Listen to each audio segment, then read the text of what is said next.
I'm sweating like a whore in church.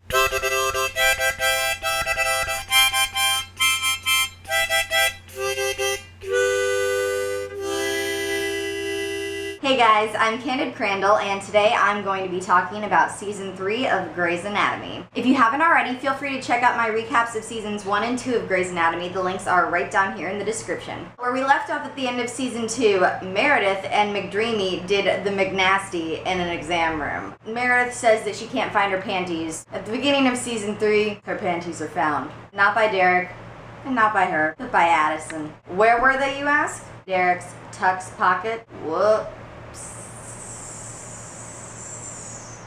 Addison decides to put the panties up on the bulletin board at Seattle Grace underneath a sign that says lost and found. Awkward. After they hook up in the exam room, Derek has the audacity to say to Meredith, what does this mean? What does this mean? Hello, you're the one that's married. Derek says that Meredith has a choice to make. And Finn says the same thing. She's like, you know what? I'm gonna have my cake and eat it too. I want to try dating. So she wants to date both Derek and Finn to see who she likes better. Smart girl, Meredith Grey. After Derek finds out that Addison found the panties, he goes to apologize to her because he feels really, really bad. And while he's there and apologizing, the bathroom door opens and out in a cloud of steam comes, you guessed it, McSteamy, dressed in nothing but a towel. All of a sudden, Derek doesn't feel so bad anymore. Addison called Mark for a transcontinental booty call. I mean, he is really hot, though. Speaking of hot, one of the hottest moments of this season by far is Meredith's little threesome fantasy between her, Derek, and Finn. Ladies, I just realized that the fan is on. I am a stupid bitch. Izzy is still recovering from the loss of Denny. She is contacted by Denny's father and he asks to meet her for lunch. Turns out Denny was like loaded. Really, really, really, really, really loaded. Like so loaded that he left a check for Izzy for $8.7 million. Holy that's a lot of money. That money ends up going towards the free clinic that Dr. Bailey wants to open that ends up being called the Denny Duquette Memorial Clinic. It's hot up in the ditch. The end of last season, Dr. Burke got shot in the right arm. Derek operated on it and was able to save the function in the arm, but Burke has a slight tremor. Instead of telling Shepard like a normal person, he decides to take it like a man and cover it up and pretend like it's not happening. I'm not sponsored by Pepsi. I wish I was. That would mean free Pepsi. After trying to date both Derek and Finn for a little while, Meredith realizes that she has to pick. Derek decides to walk away and says that she should be with Finn because Finn is the better guy. Meredith decides that she wants to be with Derek, so she dumps Finn. Typical Meredith. Us with the boobs, we make a lot of bad decisions. Derek and Meredith are able to begin a real relationship and all is right in the world with them. For a little while.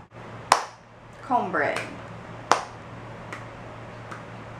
Burke gets Christina this huge rock and she doesn't want to wear it. Bitch, send it my way. That thing was huge. He clearly liked it because he put a big ass ring on it. One of the biggest events of the season, medically speaking, is when there's a ferry boat crash and the interns have to go to the scene and help triage. Meredith is trying to help this guy who has like shrapnel sticking out of his leg. He ends up freaking out because of the pain and knocking her into the water. Now, Meredith can swim and for a little while she tries to fight. Then all of a sudden she just gives up and she sinks under the water. Derek ends up being the one to find her and he pulls her out of the water. I was bawling, I'm not gonna lie. It was really scary. But then I thought, there's 8 seasons of this and it's called Grey's Anatomy.